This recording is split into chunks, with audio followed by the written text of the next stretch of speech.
respecte personnellement Maître Mamadou Gueye. C'est un grand frère pour moi parce qu'avant même que je sois tout ça, que je sois même dans la politique, c'est quelqu'un avec qui j'ai cheminé dans le cadre du Forum civil. Nous avons des rapports particuliers que je n'ai pratiquement avec personne. Il s'est trouvé que dans cette affaire, il a peut-être déclaré des choses qu'il ne maîtrise pas. Et c'est important de le dire. Vous savez, les gens profitent souvent également des micros qu'on leur tend pour dire des choses qu'ils ne maîtrisent pas, alors que ce n'est pas des informations confidentielles. Il suffit seulement d'aller voir.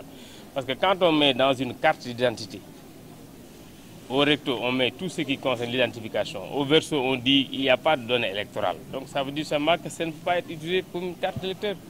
Pourquoi? Vous savez, quand on ouvre des listes électorales, tous les partis sont représentés.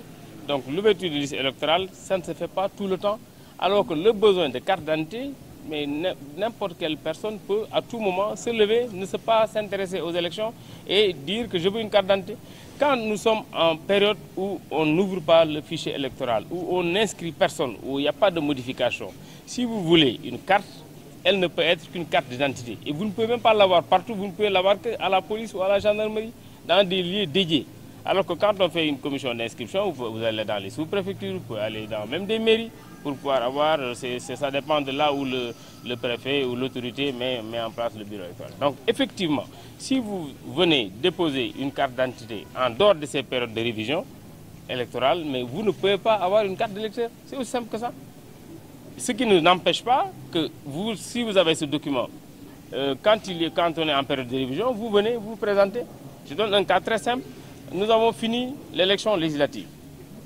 Mais entre la fin de la révision, la première réforme, et l'ouverture de la révision qui a démarré en mars, mais les Sénégalais qui avaient besoin de carte d'identité, s'ils viennent, mais ce serait, à la limite, on aurait nous taxer de tous les noms d'oiseaux si on pouvait leur affecter un bureau de vote.